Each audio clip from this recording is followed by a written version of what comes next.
Good afternoon. It's Dr. Mark Joffe, and I would like to provide an update today for some guidance that has come out from the PPE Taskforce. This is updated guidance for personal protective equipment for healthcare workers to wear in the healthcare setting. Let me take you back a couple of weeks and emphasize that we struck a working group to review our current strategies for personal protective equipment. And we are therefore now coming out with some new guidance for the organization. I think it's worth emphasizing a few principles that we focused on as we developed our new guidance. First of all, absolutely critically, number one priority is we need to ensure that we are protecting you, our staff, and our physicians, as well as patients. So that is clearly our number one priority at all times. The second principle is that the guidance that we put out needs to be simple. We understand that this pandemic is wearing, it's tiring, and we're all getting a little bit fed up with it. So for that reason, we need to be sure that new guidance that we come out with will be simple and easy to understand. At the same time, the third principle that we wanted to consider is that we want to try to minimize the number of our healthcare working staff that have to be excluded from work because of an exposure at work. Now, I do want to emphasize that our PPE strategies to date have worked. When we see exposures, and particularly when we see infections in healthcare workers, it's not because of a failure of the PPE itself, but rather there may be a failure to use the PPE or to use it correctly. And these are important distinctions. Again, we need to ensure that you're protected, and we want to minimize the number of healthcare workers who have a potential exposure and therefore have to be excluded from work for 14 days. So our fourth principle is that we need to be stewards of our personal protective equipment. We need to use it responsibly. We want to be sure that we'll have access to the right equipment at the right time, particularly as this pandemic continues. I would also urge you to think about the environmental aspects of our PPE use. Our use of disposable equipment has skyrocketed, of course, over the last few months, and that's another consideration in using PPE appropriately. I will emphasize that we have stable and secure supplies of PPE. Thank you to JP and the incredible team within our procurement office, CPSM. We do have stable supplies, and we will have stable supplies, but we still need to ensure that we're using our supplies responsibly.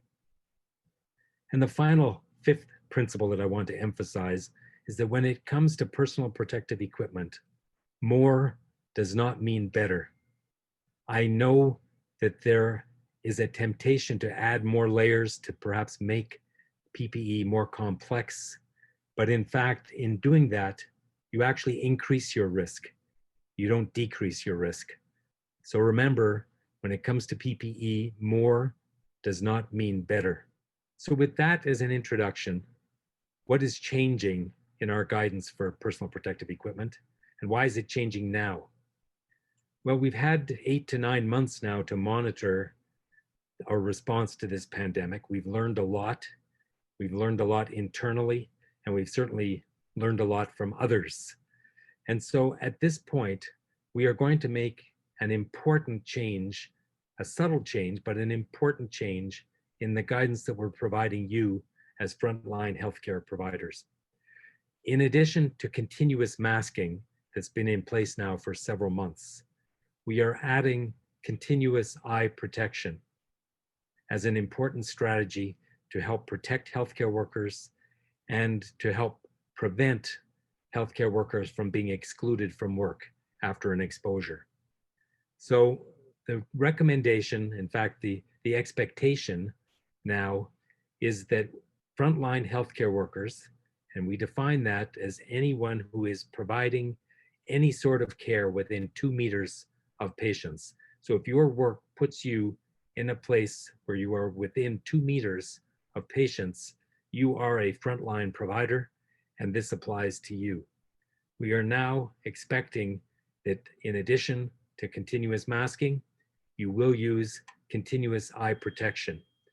Our AHS stores has ample supplies of various products to ensure that you can protect your eyes so that you're not exposed to droplets in the workplace setting.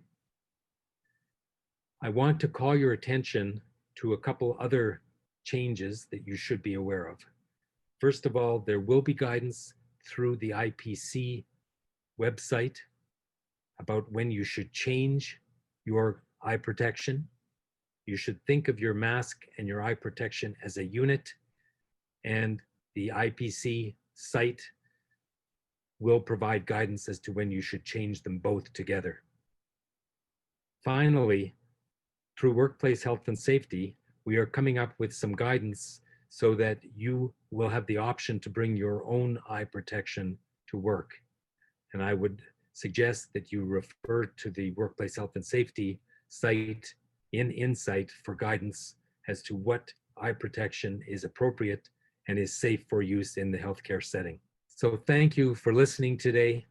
This is all about protecting you and protecting patients.